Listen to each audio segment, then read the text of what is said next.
The tabletop takeaway. Game mechanics on display. Three designers share the stage. Pick a genre and we'll play. The tabletop takeaway. Welcome back to the Tabletop Takeaway. I'm Trevor Muller-Hagel. I'm Charlie McCarron. And Ananda's still not here. Hey, it's Charlie and me. Yeah.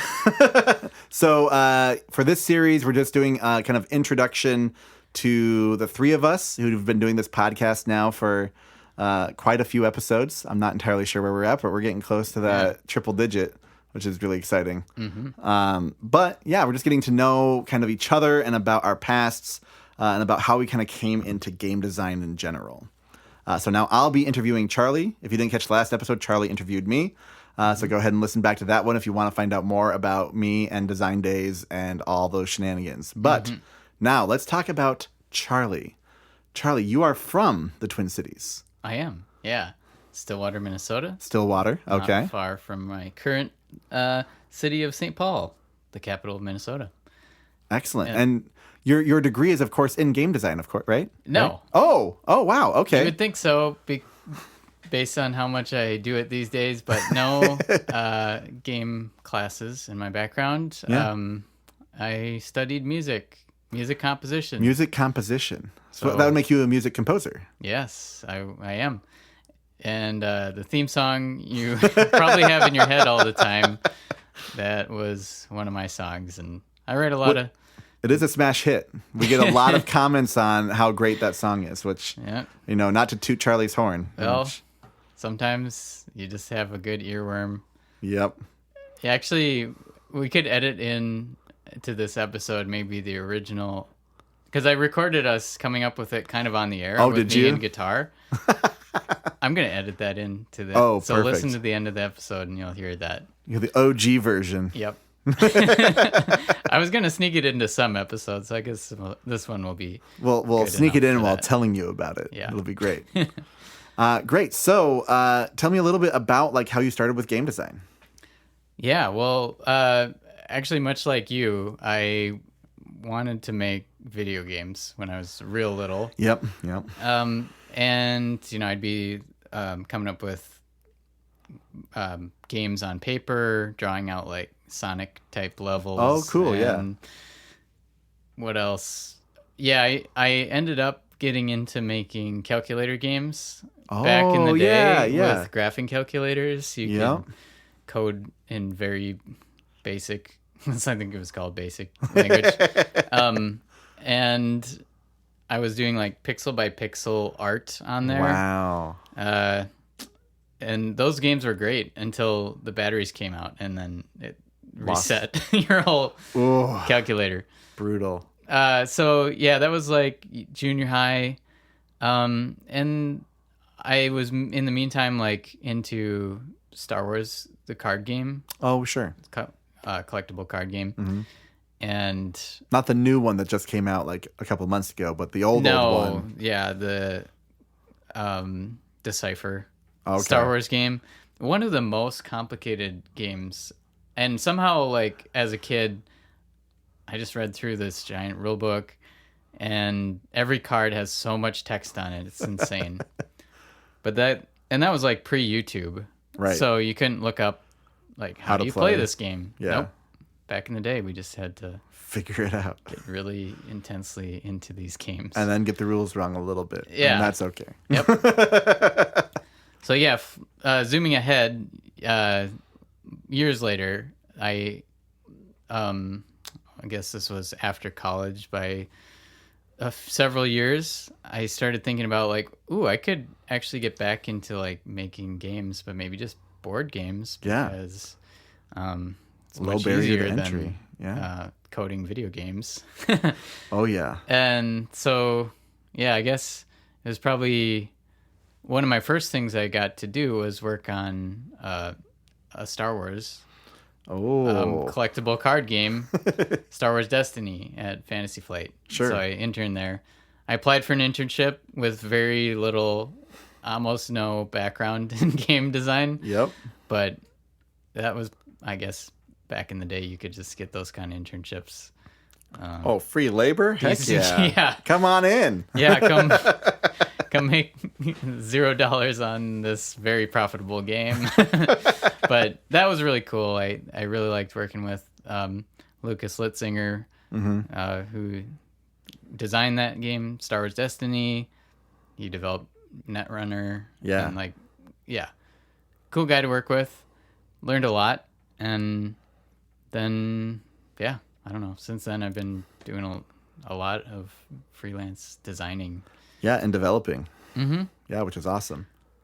Yeah, developing in the past few years, I've been working for Floodgate Games here locally. Just kind of emailed myself into a job. I talked with Ben, the owner of Floodgate, at Protospiels. Sure. And played one of the games, Hedge Mage, and was like, hey, I love this game. I think I'd love to help develop it a little more. Yeah. Like, sure, let's bring you in. And so sometimes you can just email yourself into a job. But it helps if you've met them first. Yeah. Hey, I want to help you develop this line of games that you've had for years. Who are you? We don't Yeah, even know exactly. who you are. Great. What's been your favorite project that you've worked on then so far? For Floodgate? For other people. I'll say. For other people? Yeah. Yeah, I mean... And I know that's a tough question probably, That's too. tough, because I like them for different reasons. Yeah. I think Skyrockets, which I talked about on this show, was a highlight because just the sheer amount of, all the brainstorms and, for one, testing that real-time game was so quick. As I'm sure I talked about in that episode. Yeah. The game is only going to be 5 minutes. Okay, cool. We can test 10 different versions in one night. Yep. And that was the first game you brought to Design Days too, I believe. I think or one of the first ones. Yeah. Yeah. That was back at Game Center. Yep. Man. And now it's out there in the world. And now it's out there. I just got the German version too, Oh. which I have very little German knowledge. But still kind of cool to see some games come out in different languages. Yeah. Yeah. Yeah. So what are you currently working on that you're really excited about? Oh, well, game-wise, a few games that I can't talk about yet. No. I've gotten pretty lucky. I've spent a lot of time building up contacts and have 6 published games out right now. That's awesome. And I have I was counting maybe 10 projects in the works with publishers. Wow. But that is, everything's a little bit on hold right now, sadly, because of our current tariff situation. Hopefully by the time you hear this, it won't even be a problem. Yeah, it'll probably still be a problem. Sorry, everyone. Trevor, don't say it. But yeah, little piece of history there for people who listen to this in the future. Here's your history lesson. Yeah. But yeah, I'm still excited about all these projects. We'll make them happen. Yeah. If nothing else, I'll just make decks of cards here in Minnesota and print them at Artiforge. There you go. Because there are options locally. And... There are for some types of games that you can get around if you don't have to import from China specifically. Then you have a lot more options. But yeah, there's quite a few different things that people have used over the years. And I've even heard of people using local paper companies to print their cards, which is interesting. They obviously charge a bit more. Yeah. So you lose a little bit of margin there, but are you losing as much as tariffs? Good question. I don't know. But that's the thing too, is how unique are the components? If it's just cards, if it's just a rule book, that's not too bad. Mm-hmm. Yeah, and lately I've been making a lot of card games, it seems.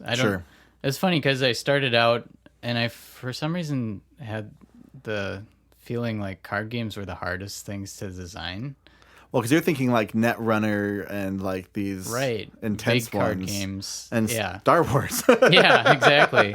Yeah, these games I grew up with that have so much text and rules, I am really have like kind of an allergy to that now. Like, I don't know. I just love games where you don't have to read anything. Let's not even have a word on this card. Let's have a shape, Yeah. and that's all you need. I kind of like those games. Well, it'll be like on a moon, and there will be a skyline. We'll call it like lunar skyline. Oh, Yeah, Lunar Skyline. Yep. That's one that, well, you're talking about games that got signed at Design Days. Yeah. This community event that Trevor has started up. And that is one that got signed basically because the publishers came they're visiting from San Francisco, Yeah. Dead Alive Games. And they just happened to they're at love Design Days, and trick-taking games, and I called my game Lunar Skyline just kind of on a whim. Sure. It was a suggestion from my girlfriend Celeste. good work. Good But work. yeah, and they have a game called Lunar Rush, and so like the combination of the title, Yep. this theme of sending things to the moon, and then it's a trick-taking game. Sometimes like the planets align, Yeah. and I've learned that's a takeaway for this episode. Oh, there we go. Naming your game is like one of the biggest factors in whether publishers will sign your game. I feel Wow. like. I don't know. Fascinating. Like sometimes I think publishers just really like a good pun or something. A hook that they don't have to think of. Yeah, exactly. Like, and you're thinking about the publisher's perspective, and we have all of these online communities and things, and they're like all have all this advice for you, and like, oh, if the publisher signs it, they'll probably retheme it, change the name, change everything. Like, and for small publishers, they don't want to do nearly all that work. If you have a good hook, you have a good idea, they'll maybe help you finish the art or do the art. But like, if you have everything else locked in and like, oh, that sounds good, that feels good, I don't want to change anything, then that's less work for them to do. Right. And that's great. Like, And yeah, and I've even like seen the opposite happen where a designer has a really great name, but the Yeah. game is not great, and the publisher's like, I was thinking about buying that name just from you, and yeah. can I buy the name and then just not do any of the game mechanics Yeah. you did? Yep. So, yeah. Actually, another example that I made a word game called Alphabet Sloop Oh, originally. yes. It was about sending pirates out to islands, and then signed it with Pops and Bijou Games, and they liked it. They liked the pun. Yeah. But they're like, well, we only do like Americana style games, Right. and so we're not going to have pirates. So what if we call it Alphabet Stoop? That is about delivering packages to To your stoop. doorsteps. Stoops. It's like, okay, that's kind of a brilliant way to keep the pun in there. Keep the but- spirit and change it to your marketing. Mhm. Yep. Great. So tell me a little bit more about your other things that you've had going on lately, because I know we mentioned it briefly in the last episode, but outside of game design, you just finished up Film Score Fest. Yeah. Yeah, that is a pretty epic music project that I've been doing for 10 years now. Wow. Okay. This is the 9th fest, but we started it in 2014. And Okay. it was the whole concept is, what if we had a live orchestra at a screening of local films? Yeah. And so the idea is we get filmmakers to sign up, composers to sign up, and then we match them up randomly to make a short film. Yeah. And then the orchestra plays the scores live. And it's kind of blows people away when like they Actual hear- people playing the thing that Yeah. was like, it's a 5-minute short with a live orchestra. Like, Yeah. that's awesome. And there's something really charming, I think, about like that. Now, it doesn't have to be a high quality film to be Right. entered in. Like, people sometimes just have a video of their cat going around in the backyard. And it's like, what would a composer do with this Right. idea? Yeah. So yeah, I've done a lot of these challenges over the years, like both participating and hosting. Sure. And it's such a good thing. like another takeaway from my creative life, Yeah. I think, is like do challenge, give yourself deadlines or like sign up for challenges, like design challenges, because it's so much easier to actually get things done if you have that external deadline. External pressure helps a ton, which is why I haven't published a game. Well, Because it's all internal. And I'm like, it'll be fine. yeah, that's yeah. But like you host like the Iron Designer Challenge, things like that.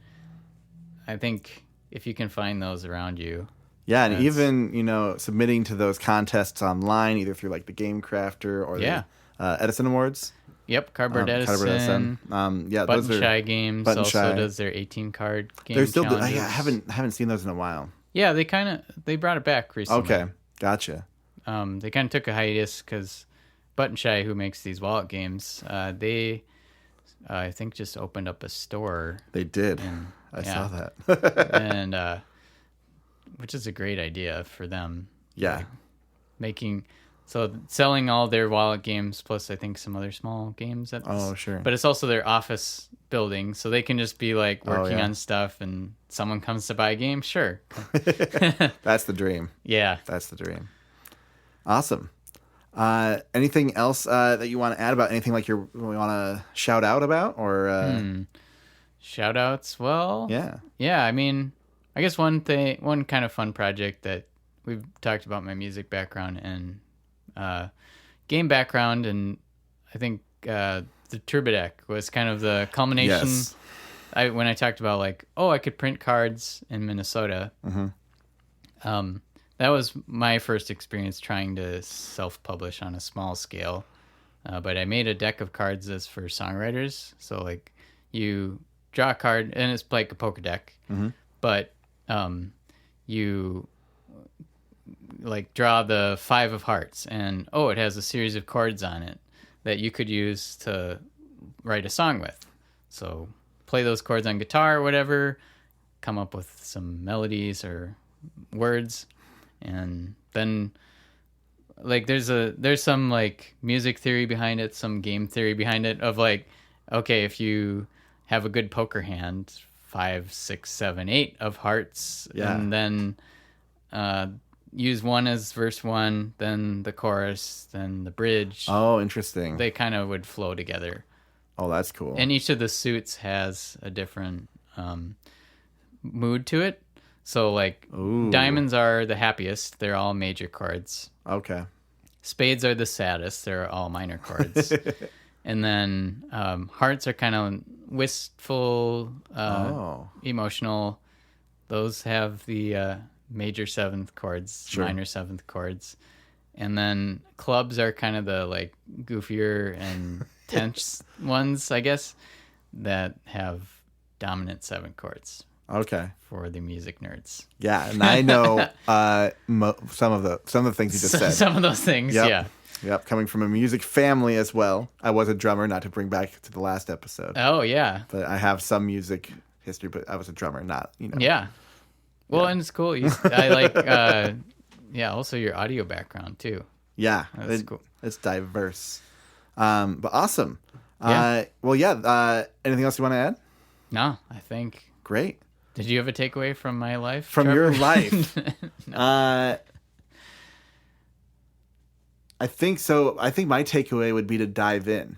And so, like, with your internship with Fantasy Flight, you didn't have any experience, but you just still tried, and you got in, and you dove into the whole world, and you saw what was in there and how that opened up, which I think is a really good way to go about it, is kind of pursuing those opportunities.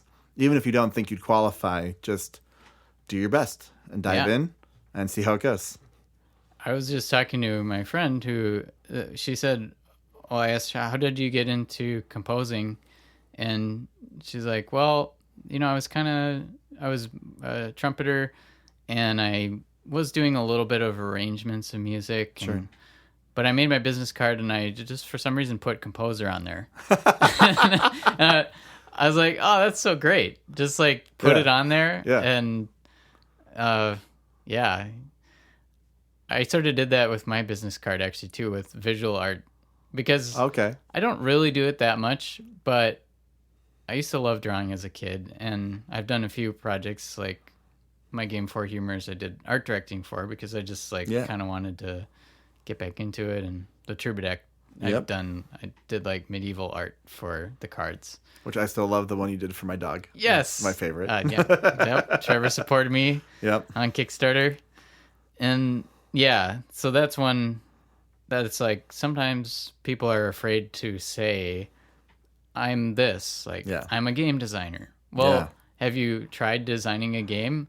You're a game designer. It doesn't matter. You don't have to worry about that. There's no like, of course, like we want to make sure that, we have high integrity and like everyone's doing like their best work, but like we don't have to like gatekeep the game design title. Like you don't have to like, you have to make at least $50,000 a year to call yourself a game designer from game design. Like, there's no imaginary ceiling or something like no.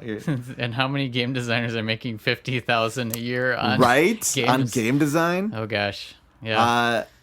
Maybe not a lot. Yeah. Not at least in the board game space. There's probably more video game designers that do make that than board game designers, I imagine. Mm-hmm. But maybe not. Oh, if we go into the mobile space, then we just ignore everything. Yeah, slot machine designers though. There we go. Oh, just kidding. I did see some jobs out there for slot machine game designers or something similar. Yeah. Okay. So just keep your eyes out if you want to get into that line of work. I used to do a composer podcast, Composer Quest, and I got to interview some slot machine composers. Oh, interesting. Which was fascinating because this was when I went on tour to interview people. They had a office inside the World Trade Center towers, the new one, the World Trade Center one. Yeah. And the only reason they got in there as like having a music studio in that building is because they were casino slot machine composers and like they have the money for that. But it was just funny going up to the middle of that tower and like, here's a studio with a timpani and stuff. Like, okay. Oh, they actually use instruments? Yeah. That surprises me. Yep. So yeah, just I don't know. I feel like saying some words of inspiration for people out there who are like, like thinking of game design always as a hobby or whatever. But you never know what might happen if you take a chance on stuff. And I remember back when I was doing video for my early out of college career. Mm-hmm. And I was like, I'm not using my music degree at all. Like, what's going on here? And so I just realized, like, you know what? I've saved up enough where I could make it for a year if I didn't work at all. Yeah. And let's just quit, just try the music thing for a while and see what happens. And I didn't end up, like, doing a ton of music. And instead, I started that podcast, Composer Quest. And I was working, like, 40 hours a week doing interviews and stuff. And, wow. But yeah, sometimes it's like you just got to dive in, take a chance on stuff. So and try. Mm-hmm. Yeah. Awesome. Well, that wraps us up, I think, for today. Yeah. Thank you for listening to us interview each other. Next up, we'll be talking to Ananda, except it'll be more like a job interview because it'll be both Charlie and I interviewing Ananda. Yeah. And so that'll be pretty great. I'm looking forward to that. Yep. But yeah, thank you for listening. Yeah. Thank you all for letting us go on these tangents. Yeah. I think this is pretty fun, like hearing both of our origin stories, and hopefully you got something out of it. We'll get back to the game talks later, but yeah. Thank you all for listening. Do we want like it should probably be upbeat though, right? Probably. I'm thinking I might do like should I do like maybe an electronic track rather than like guitar, but we could at least figure out some chords. This could be the acoustic version. Unplugged. Top takeaways unplugged. Tabletop takeaway. Going to tell you about the games Tabletop takeaways. Gonna show you how to play. Except that's not what this podcast is. yeah, sorry. But I like it. It rhymes. It does. It rhymes so well. Tabletop takeaways. Come.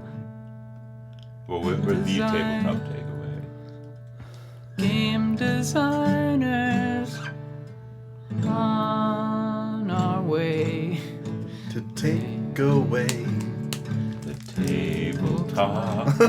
And put the games into our brains. Don't you ever take my tabletop away. a beautiful ballad. Print it. Ship it. That's another podcast. Oh, right. Adams. Print it and ship it. Do you like the melody though, or what? It's a little. I was thinking something more like a jingle of some sort. Bouncy. I'm trying to think of. That's pretty nice. Yeah. That makes me feel like I want to like. Playing games for many days. Tabletop Takeaway. Gonna game designers in.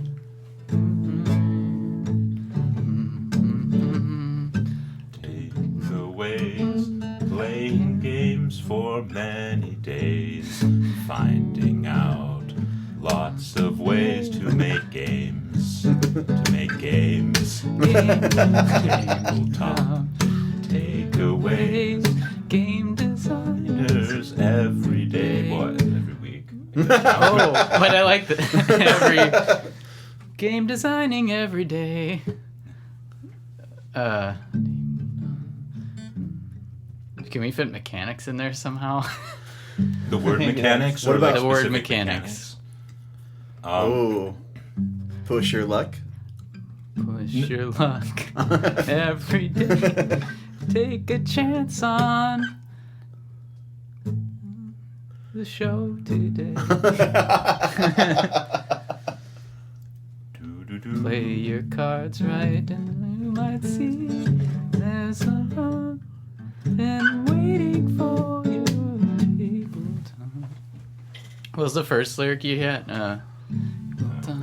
That's the hard part.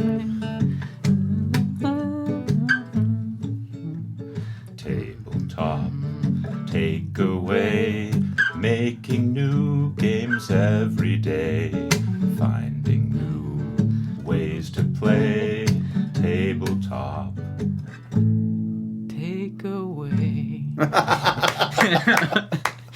Beautiful. I love it. Hey, thanks for listening to The Tabletop Takeaway. This podcast is made possible by listeners like you.